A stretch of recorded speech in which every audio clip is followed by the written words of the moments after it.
the hallway smelled like bleach. Screams echoed off the lockers as students watched in horror.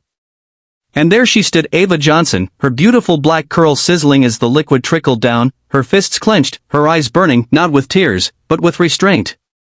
She didn't move. Not yet.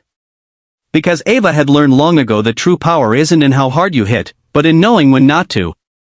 Just 2 months earlier, Ava had been the quiet new girl at Lakeview High.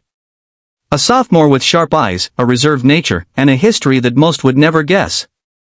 Her father, a former Marine, had enrolled her in karate at the age of 6 after her mother passed away. Karate, he always said, isn't about fighting.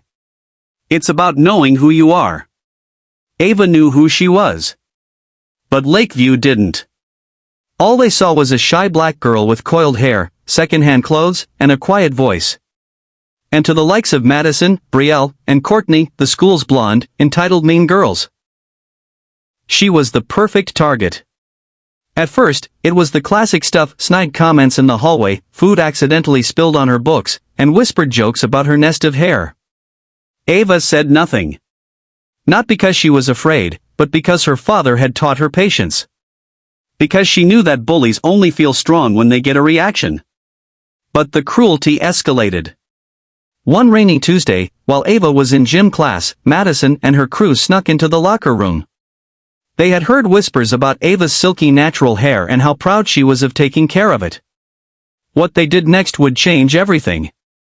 They poured bleach into her hair products. Mirror, confused by the burning sensation on her scalp. She screamed when clumps of her hair began falling out.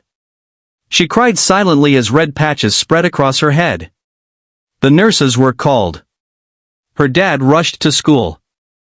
But by then, Madison's group had already posted a video online laughing and captioning it, "Oops, Ava had a little accident."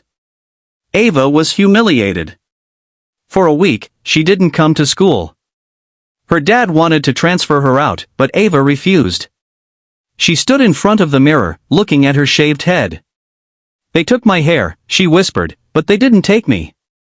And so, she returned. Head high. With a black silk scarf wrapped around her crown like armor. Students stared. Some whispered apologies. Most stayed silent. Madison smirked and asked, "What's up, G.I. Jane?" But Ava said nothing.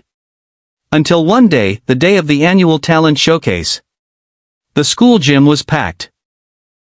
Parents, students, and teachers all sat under the banners, cheering for singing, dancing, and magic tricks. Then Ava stepped onto the mat. She wore a plain white GI. The moment the music began, a steady heartbeat of drums, Ava moved. Every kick, every chop, every controlled motion was like poetry.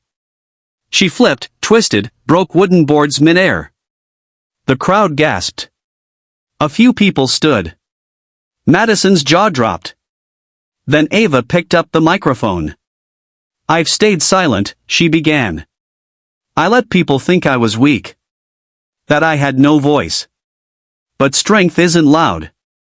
It's not about what you say, it's about what you do. I am not my hair. I am not your joke. I am Ava Johnson, black. Proud.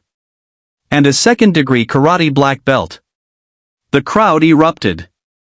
By the end of that week, the school had launched an anti-bullying campaign in Ava's name.